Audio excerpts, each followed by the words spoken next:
is 6.3 exponential functions. And guys, if you wouldn't care, maybe mute your audio since we're recording on YouTube. And then when you have a question, you can like unmute it to ask the question. Okay. But 6.3 exponential functions, just real quick going over exponent to begin with. Let's say we've got, I don't know, 2 to the third power, right? The third is called the base, or sorry, the third is called the power, or the exponent, and the 2 is called the base. Okay, and then 2 to the third power indicates that we'd be multiplying by 2 3 times. So 2 times 2 times 2 gives us 2 to the third power. What we're doing in this section is exponential functions. So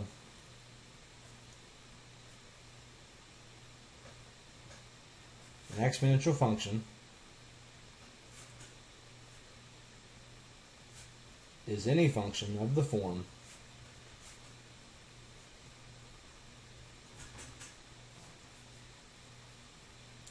f of x equals a times b to the x, or f of x equals a 1 plus r to the x. And what you'll notice, guys, is this a here is called our initial value, and that'd be the same over here. The a is the initial value, and the b is called our multiplier. That's what we're multiplying by. It's also called maybe the growth or decay factor. That's how fast something's growing or decaying, and that's what we're multiplying by each time. And then you'll notice the exponent is a variable, which is what makes this an exponential function. So, and you'll notice in this alternate notation, the initial value is still a, the power is still x, but the multiplier, instead of being b, is 1 plus r.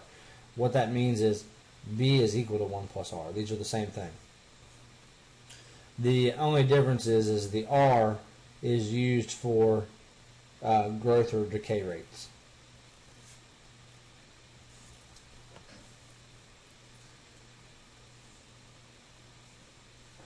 So, and then one key thing here, guys, is with exponential functions, the base has to be greater than 0 and not equal to 1. So whatever we're multiplying by has to be a positive number. It can't be 0, because if we multiply by 0, the entire function just turns into 0. It can't be a negative number. So it has to be a positive number, but it can't be 1. Because once again, if we multiply by 1, it's always just going to give us the initial value, so it's never going to actually grow or decay. So, since this is such a hot topic right now, guys, we'll just discuss like COVID-19. So, COVID-19, from the early models, we'll just say,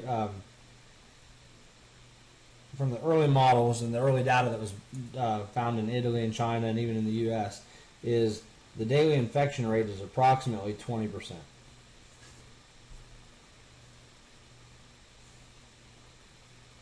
So, and guys, I don't know if you've heard, or I'm sure you have, but just a few days ago, Adams County had its first case.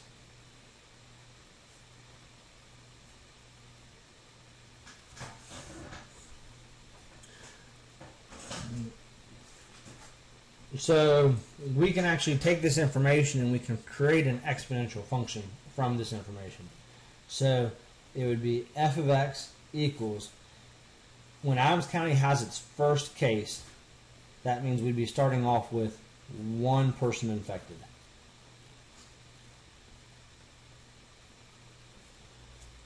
So we know the initial value is 1. And then from the past data, we see that the daily infection rate is approximately 20%. So that means that R is going to be 0.2. We're going to convert R to a decimal. And so then we can fill that in.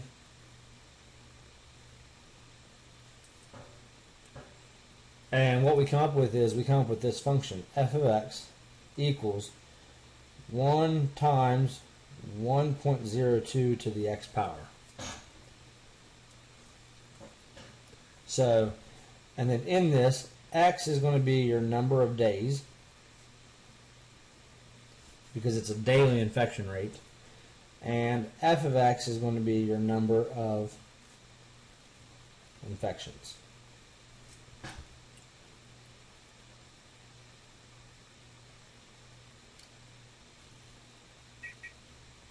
All right, so for example, let's say we wanted to, so let's estimate the number of cases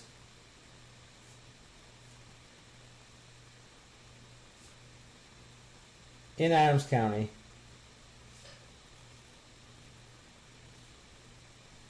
after 1 week.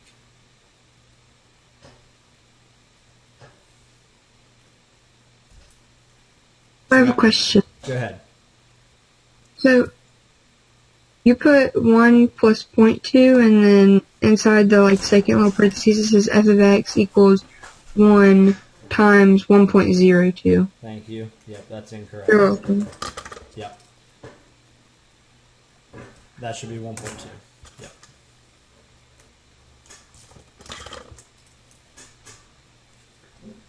Yep.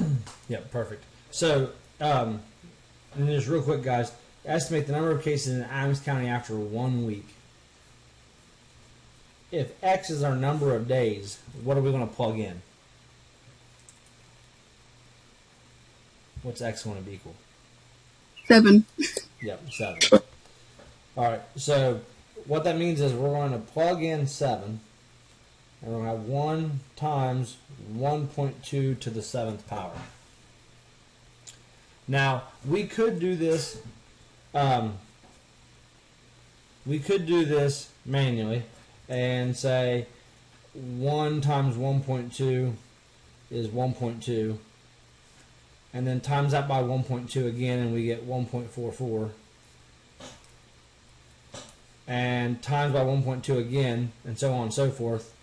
Or we can just type in the calculator 1 times 1.2 caret 7.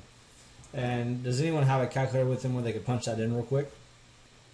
And if you do, tell it's me what 3.58. What is it? It's 3.58. Okay, 3.58.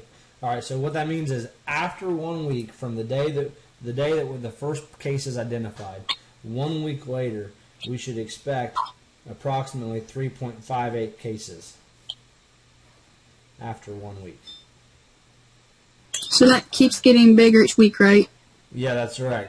What it is that 1.2, we're timesing by 1.2, which means it's 120% growth every day. So if we wanted to do, and we typically see, let's say we did, I don't know, let's bump it out to a month. Let's do 4 weeks. 4 weeks would be, we just take the function and we plug in 28. So 1.2 to the 28th power. And does anyone with a calculator care to say what that is?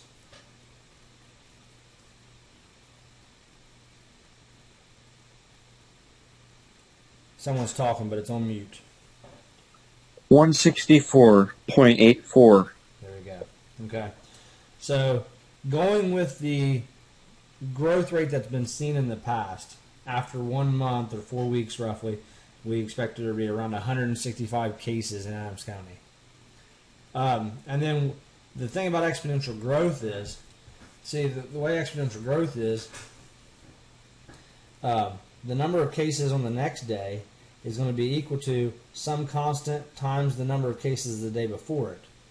And so, since the number of cases on any given day is dependent upon the number of cases the day before it, and the number of cases the day before it continues to grow, then this is going to grow extremely fast. So for example, if we bumped it out to 6 weeks, well, 6 weeks would be 42. So 1 times 1.2 to the 42nd power.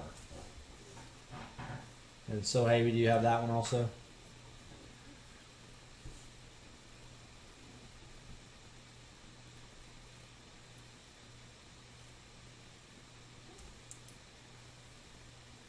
$2,116.47. Yeah. Okay. So there we go. So what we see is, it took what, in a period of 3 weeks, it only went up 160 people, but then in a period of 2 weeks, it jumped almost 2,000 people. Right. So it grows. That's why we consider it, or call it, exponential growth. Because if we were to draw this,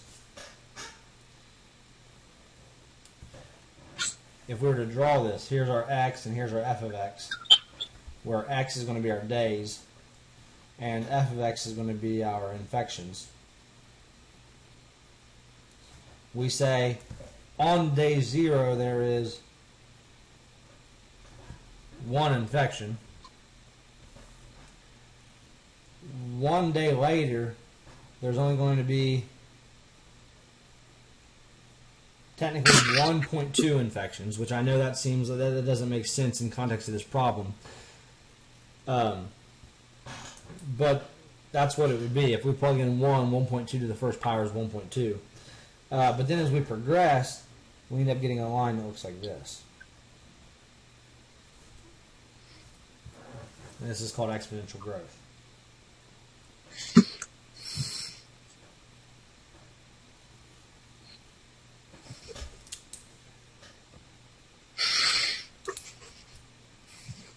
And one key thing here is f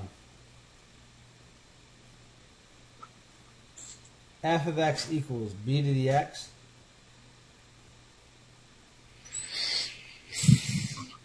We'll always have a y-intercept of 0, 1.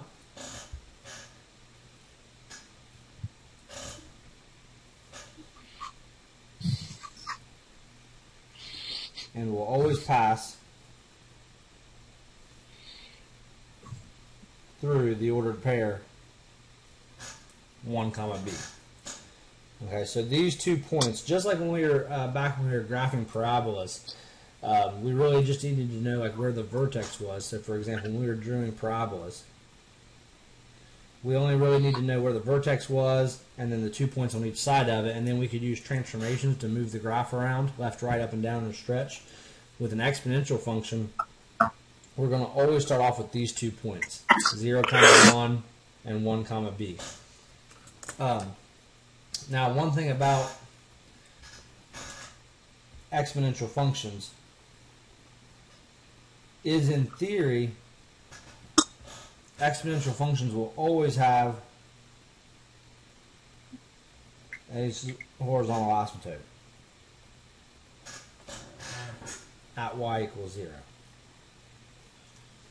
So in terms of writing out a function and graphing it on a grid, we have a horizontal asymptote at y equals 0, which means it'll never reach 0 and never get below 0. Now we know that in terms of the context of like viruses, we can have 0 infected people.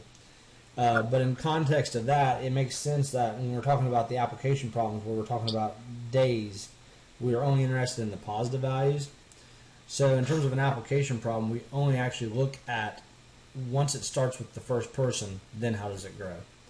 But in terms of algebraically, when we graph the entire function across the entire number line, negative infinity to infinity, there's a horizontal asymptote at y equals 0, which means we'll never have negative values and it'll never equal 0.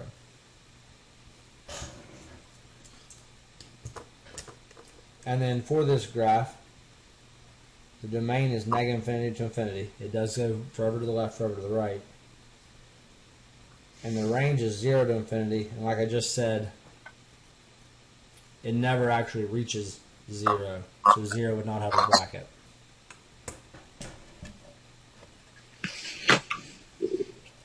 there any questions on that, guys?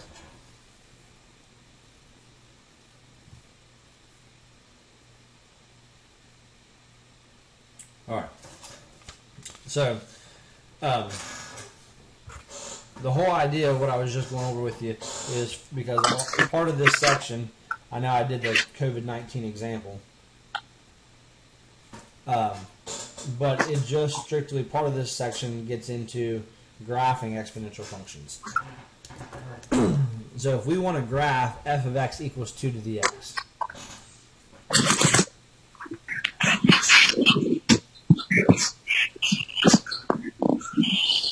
there's two ways we can do this. One way is we can create a table of values. So we can come over here and we can create a table of values. X, Y. I'm going to take it from -2, -1, 0, 1, 2, 3, and we'll go up to 4.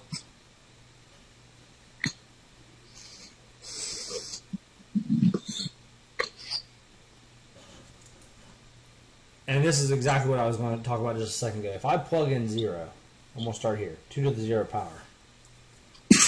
Anything to the 0 power is what?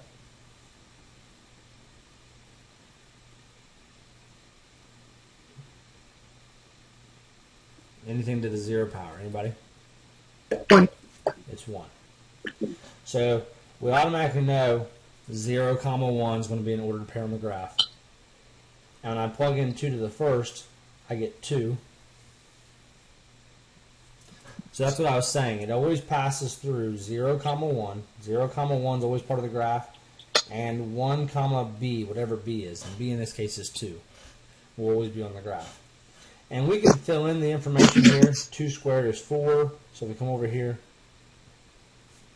at 2, we'd have a dot at 4. 2 to the third is 8. And you can see it very quickly gets to where we can't draw the graph. And then 2 to the negative first would be 1/2. And 2 to the negative second would be 1/4. Because if you have a negative exponent, guys, if you remember this back from Algebra 2, when you have a negative exponent, you move it to the bottom of the fraction, and the exponent becomes positive. And 1 over 2 squared makes 1/4. So we'd have -1, 1/2, -2, 1/4. And we would see that we do indeed get an exponential function. Okay. But in context of like what you guys are going to be doing for your homework, you do not need to create a table of values every time. In order to graph an exponential function, we only need to worry about these 2 points and then just know the behavior of the function grows exponentially.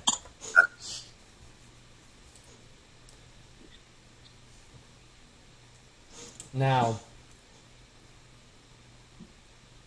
if we wanted to graph f of x equals -2 to the x plus 3 minus 5, that's when we bring in the concept of a f of bx plus c plus d, and we use those transformations that we talked about with c value.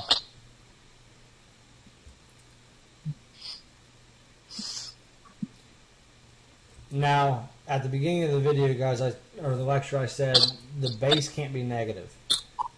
This base is not negative. This is actually the same as like this. -1, 2 to the x plus 3 minus 5.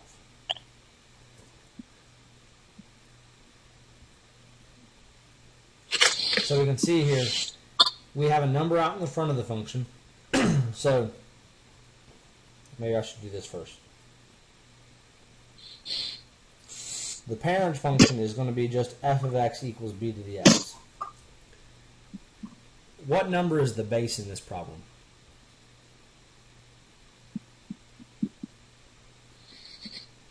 What's the base? 2. -2. The 2. Yeah, the 2 is the base. So that means that this graph is going to start out looking exactly like this picture that we have here. And then we're going to apply the transformations. The plus 3 is a c value. So C equals 3. Positive 3 means the graph gets moved what direction? Is it up, down, left, or right? Left 3. Left 3, yeah. So we're going to go left 3. The B is the number that's directly in front of X, and there is no number. What? Oh. Go ahead, so heavy. Okay. I completely forget all this C-bad stuff. Okay, so the transformations, going back to like moving things left, right, flipping over the x-axis, the y-axis, and moving it up and down. The C controls your left and right movement. The B is what takes a graph and makes it either narrower or wider. The A is what takes the graph and makes it either taller or shorter. And the D is what moves the graph up and down. Okay, we did that back in that'd been Unit 2. But we see that we don't have a number in front of X. So there's no making it narrower or wider. At the very beginning of this A, we have that -1. So it's not going to be a stretch. But if we make the entire function negative, that's an x-axis reflection.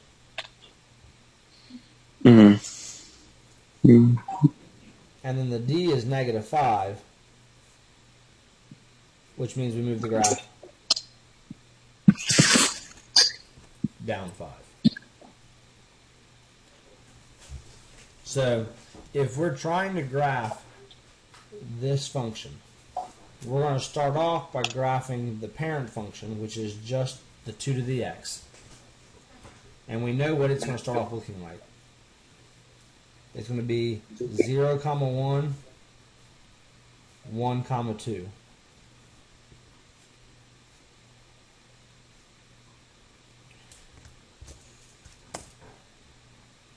With a horizontal asymptote at 0.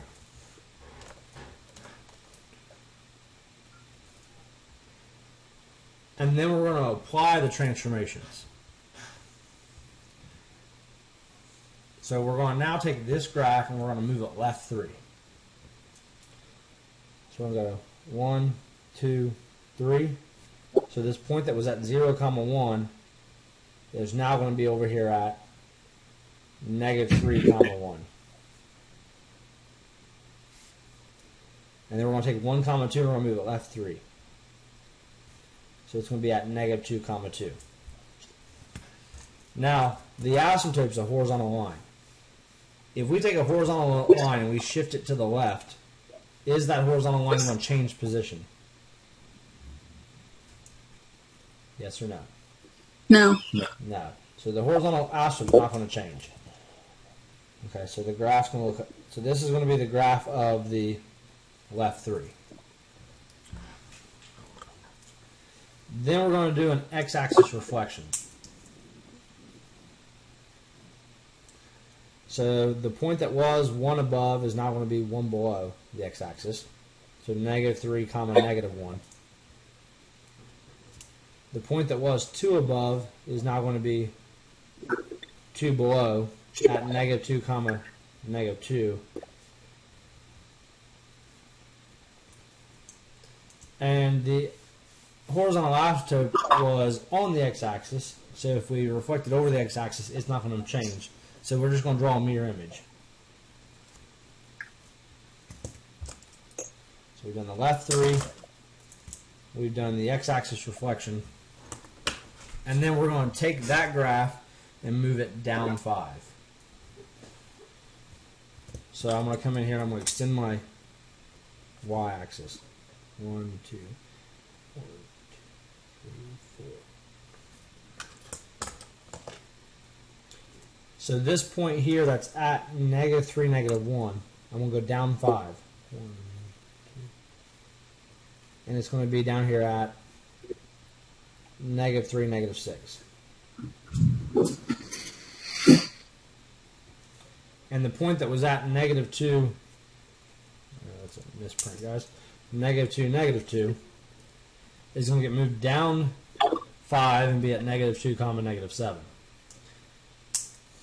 Now on this one, if we have a horizontal asymptote at 0 and we move it down 5, where's that horizontal asymptote going to now be at?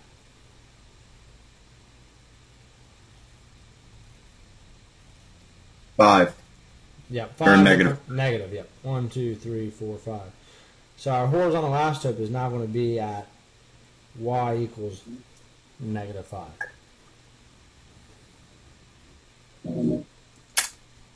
And this is the graph of take all that information that we had previously and move it down 5.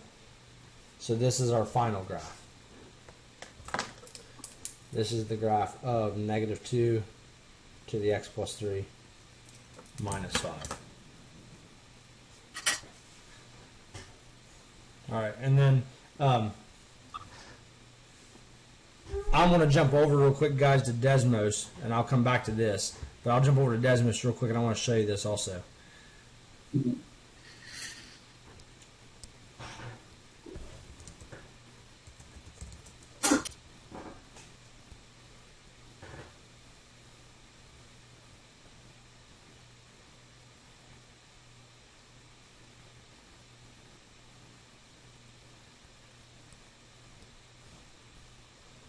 Can you guys see the Desmos screen right now?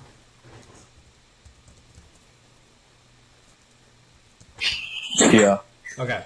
So, guys, just showing you. Here's the original function, the parent function. And you can see it does pass through 0, 1 and 1, 2. And then I'm going to go through and I'm going to apply the operations one at a time. So 2 to the x plus 3, you'll see that it shifts the graph. Hold on, let me put the plus 3 up there.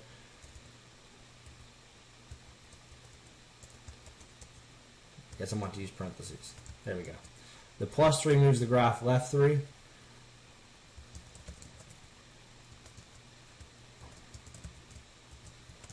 And then when I throw the negative at the beginning of it, it flips it over the x-axis.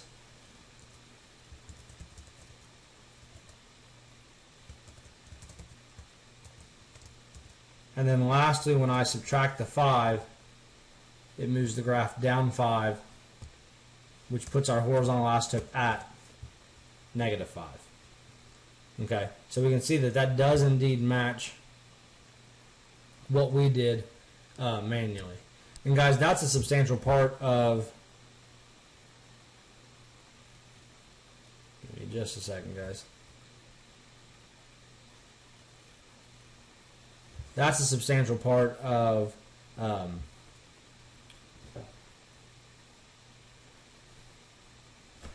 what we were doing in this section's homework, is just being able to, given a function, sketch the graph by using the transformations, and that's exactly how you're going to go about doing it. Can everyone see the paper again now? Yeah. Okay. All right. So then the next thing we're going to do is just a quick discussion on what's called the natural exponential function.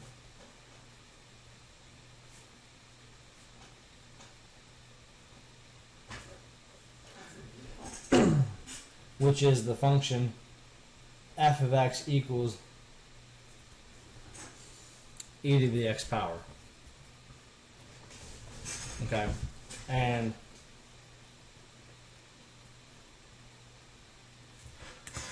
e is approximately 2.718.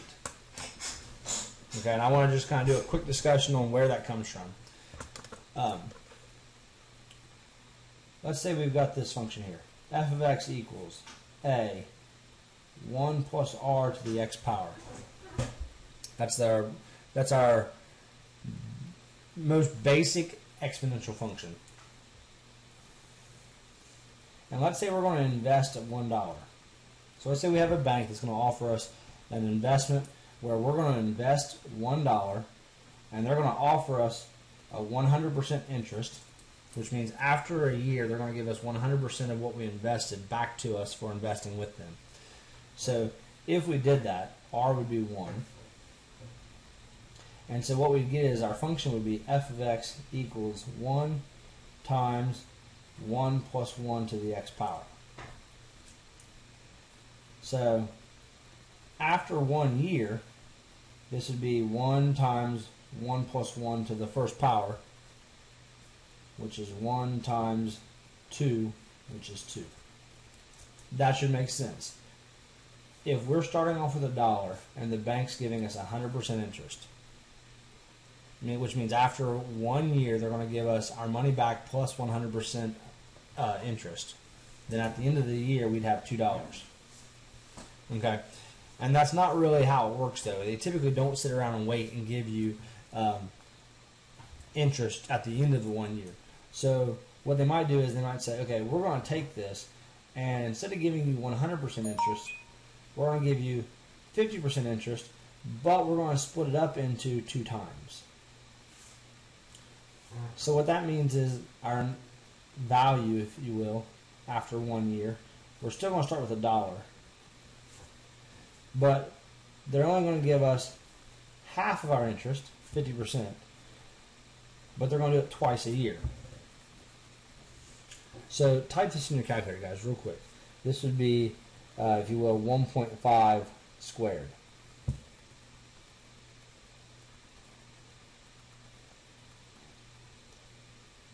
And you get what? Anybody?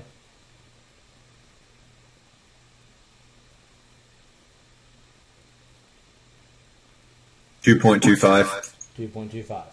Okay, and that should make sense, because look here, guys. If you start with $1, and 6 months later they're going to give you 50% interest, they're going to give you 50% of $1, and 50% of $1 is 50 cents. So after 6 months, you'd have $1.50. And then 6 months later, they're going to give you half of $1.50. Well, what's half of $1.50? Half of $1.50 is what? Anybody? 75 cents. 75 cents. And we add 75 cents to that, we're going to be up to $2.25. So we see that we're still getting 100% interest, but it's being broken up into 2 chunks of 50.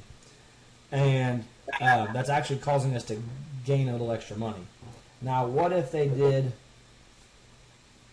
They're going to split it up into months. They gave you a little bit of interest every month. So they're not going to give you the full 100%. They're going to split it up into 12 months, and they're going to give you that interest every month. So use your calculator, type this in. 1 plus 1/12, get that answer, and then raise it to the 12th power.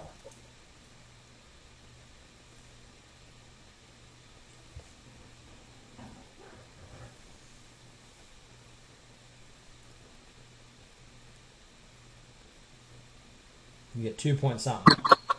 2.61. 2.61. All right. So if they said we're going to give you still 100% interest annual, but we're going to split it up into 12 increments, then you'd be up to $2.61 after the end of the year. All right. I'm going to just take this a few steps further, guys. Let's say they did this. Instead of doing it monthly, let's say they did it daily. So let's just bump it up a little faster. So they're going to give you interest at the end of every single business day.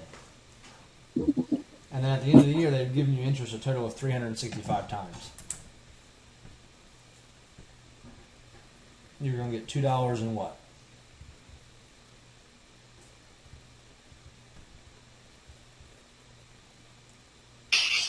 $2.71.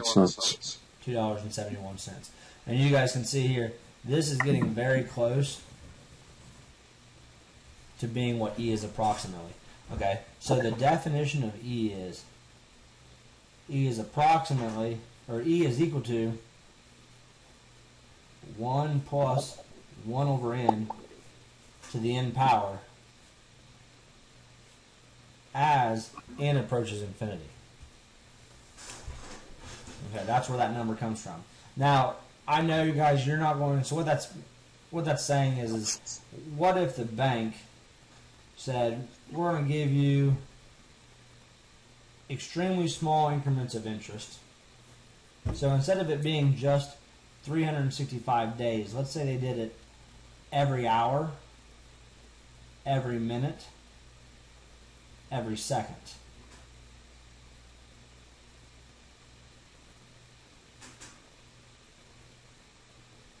So if they gave you interest every single second, so 365 days, 24 hours in a day, 60 minutes in an hour, 60 seconds in a minute. If they gave you interest every single second of the day, now that's going to be a little bit more difficult of a calculation to come up with. But if you guys have a calculator, can someone tell me what, I'm looking for my calculator right now. Here we go. 365 times 24 times 60 times 60.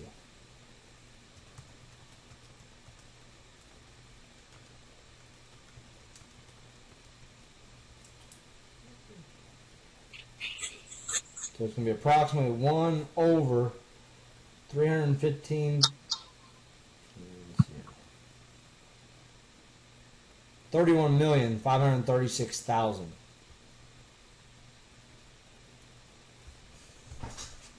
Okay, so if they gave you interest every single second of the day for an entire year,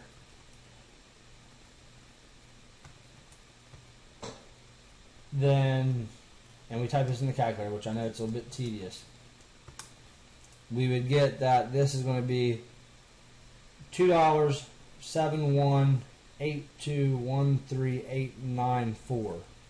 That's what that takes it out to. So if they did interest every single second of the day, that's what that's what we're going to have approximate at the end of the year. Now, if we go to our calculator and type in E, which you should have an LN button, and directly above it says E. If I type in E to the first, we can see that E is 2.7182818828. And I know it looks like it's a repeating pattern, but it doesn't. If you take it on out, it gets into 4590, so on and so forth. Now, you're not going to find a bank that's going to give you 100% interest,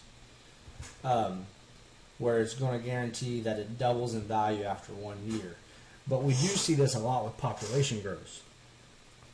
We could, if we were to turn 2 rabbits loose in Adams County, we can guarantee by the end of the year the population of rabbits is going to double. And the reason we use the natural exponential function is we typically don't see populations where they grow every day or every year. It's constantly growing. It's constantly changing. So this is also used for what's called continuous growth.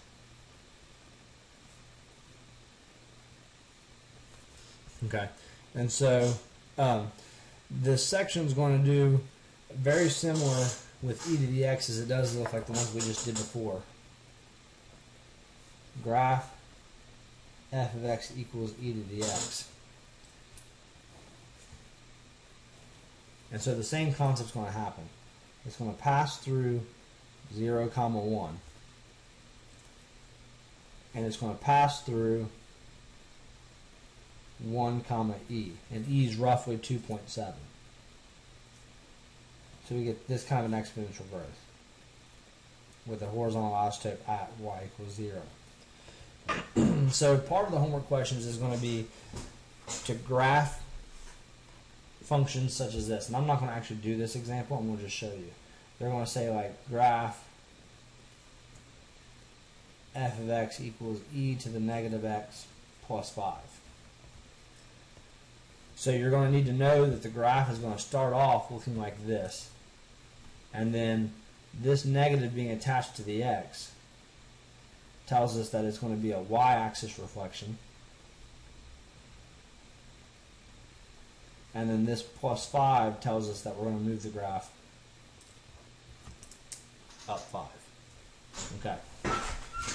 But the kicker with all those questions is just realizing that on all those questions, the graph that you're going to start off with is this graph.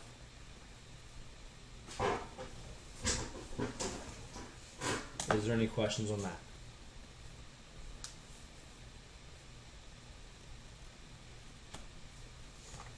All right. Hearing none, guys, I'm going to go over the last part of the section, which is exponential equations. And I know this is a pretty lengthy section. When I was going over my notes for what I wanted to cover today, I thought this is a lot of material for one section. But before we get into exponential equations, I want to go over 3 properties that we're going to need to just kind of recall. and that's our exponent properties.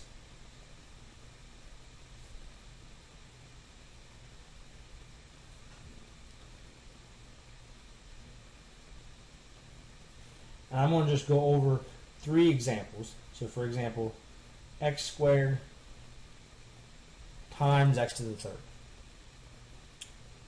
When we are multiplying two exponents with common bases, or 2 powers with common bases, what do we do with the exponents?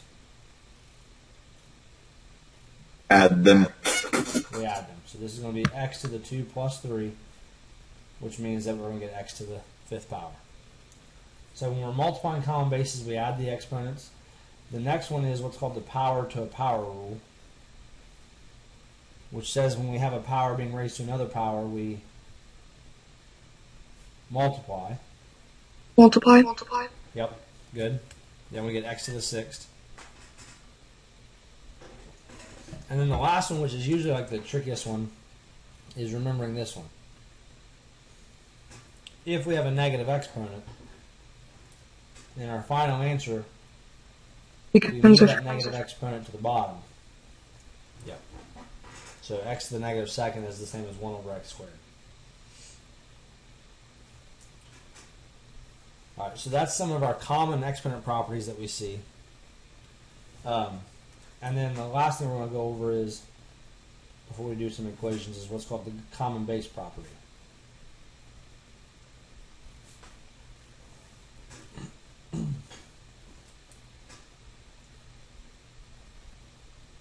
This requires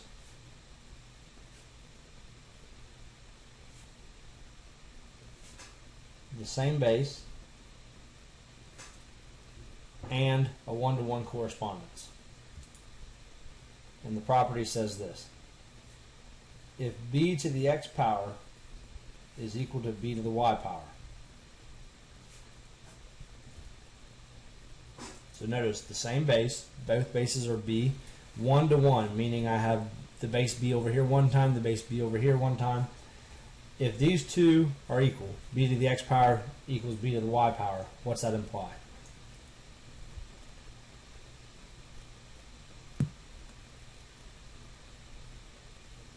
X and Y are the same. X and y are the same. Perfect. Yep. So that implies that x equals y. And that's exactly what we're going to do to solve the following. Okay, so on the exam for this unit, you will be instructed as, like, solve the following using the common base property. So you'll be told which problems need to be solved using this method. But for example, like here, part of the first one. Let's say we've got 2 to the x plus 2 equals 16. In order to solve for x, we've got to get rid of this plus 2, and we've got to get rid of this base 2. Getting rid of the plus 2 would mean we would just subtract the 2 over. But right now, that 2 is part of the power. So what we have to originally get rid of is this base. So what we're going to do on a problem like this is we're going to leave the left side alone, but we're going to rewrite the 16 using a power of 2. How many 2's does it take multiplied together to make 16? 4. 4. Yeah, so we're going to rewrite this as 2 to the 4th power on the right side of the equation. And then the common base property says, since the bases are the same, then that means that the powers must also be the same. So x plus 2 would have to equal 4. And then now we'd solve it like a regular equation. We'd minus the 2 over, and we'd get that x is 2. And guys, we got 3 more of these to punch out, and then we'll call it quits for today.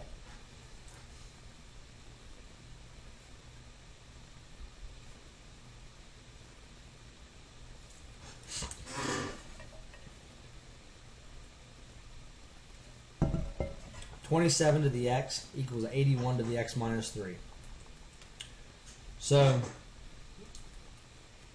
we need to get rid of these bases in order for us to get to the powers. Here's the issue though. If I do 27 squared, or 27 times 27, let's see if I can get that, there we go.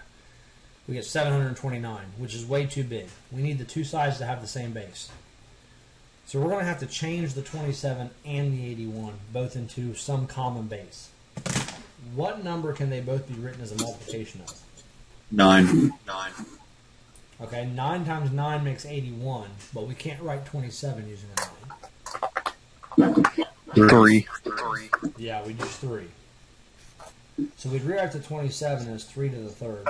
Because 3 times 3 makes 9, times 3 is 27, and then times 3 makes 81. So we can replace the 81 with 3 to the fourth. So we've got same base on both sides. We have a 1-to-1 correspondence, only one of them on both sides. So we can now get rid of the bases, but here's why we went over this property up here. If we have a power to a power, we multiply. So this 3 and the x get multiplied together to make 3x. And this 4 and this x minus 3 gets multiplied together. And since the x minus 3 is a binomial, it would make 4x minus 12. And then we'd subtract the 4x over. We get negative x equals negative 12, which means that x does equal 12. And guys, you can do a quick check of this.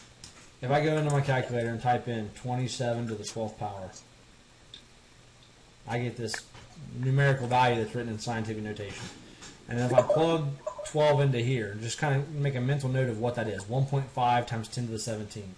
If I do 81 to the 12 minus 3, we see that we get the same value. So if we plugged in 12, it would check. It gives us the same value on both sides of the equation.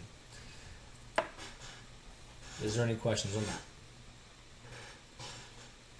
that? No. Okay. All right. And then going over the last two. 1/16 to the x power equals 4 to the 2x plus 1.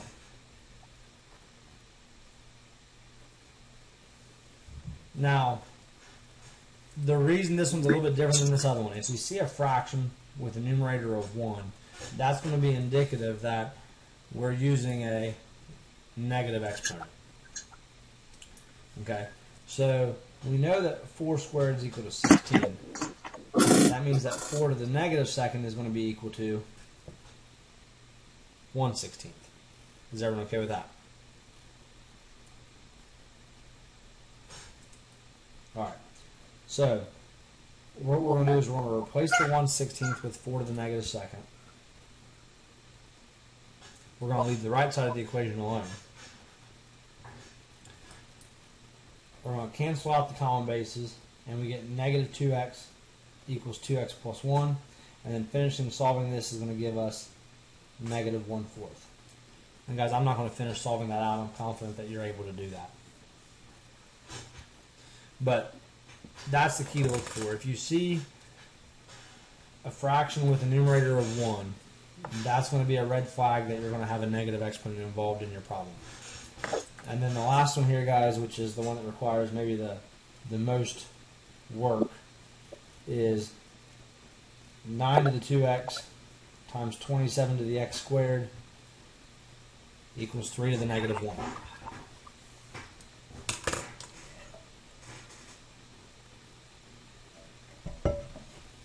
So what we're going to do is we're going to change all these bases into what?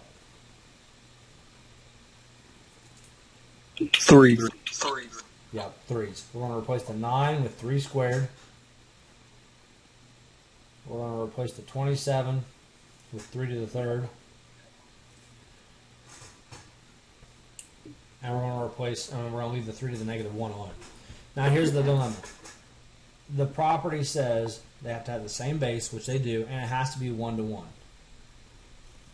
This is not 1-to-1. We've got 2 3s here and 1 over here. This is where we're going to take advantage of that multiplication property that we did at the top of the page. When we're multiplying, we add the exponents. So the fact that these two are being multiplied, we can rewrite this as 3 to the 2 times 2x is 4x. 3 times x squared is 3x squared. And since this is multiplying, we would add the powers.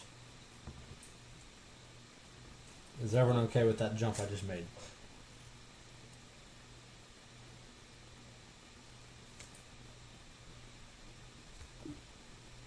Okay. And then we get equal 3 to the negative first. And then from here, we can now, since we have a 1-to-1 correspondence, get rid of the 3's, and we're left with 3x squared plus 4x equals negative 1. And then that's a quadratic, which means we're going to move everything to one side.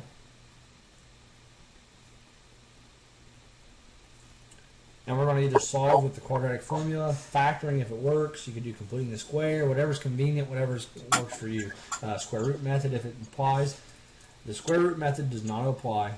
Typically, if that doesn't apply, and it's not a trinomial that starts with 1, the go-to method is quadratic formula. But we can actually do this with factoring. The fact that this is a 3 and 1, 3 times 1 is 3. And there are factors of 3 that make 4, 1 and 3. So we're going to split the middle term up into 1x and 3x. This is that splitting method, and then you do factor by grouping. The first two have an x in common. The second two only have a 1 in common. And so then this factors to 3x plus 1 and x plus 1. And guys, if you're not a fan of that factoring method, quadratic formula will work just fine. But from here, we'll set both these equal to 0. And on this problem, we'll actually get two answers. We'll get one answer is negative 1/3. And the other answer is negative 1. And guys, that finishes up section 6.3. I'm aware that that's a much larger section. 6.4 goes a little bit faster or a little bit quicker than that one, I think. And then once we get past 6.3, 6.4, the last three sections kind of just ties it all together and makes it make sense. And the applications, I think, is a lot easier than the concept stuff. But anyways, guys, that finishes up section 6.3. And you should have enough information to do all of the 6.3 homework at this point. Do you guys have any questions for me before we call it quits on the meeting?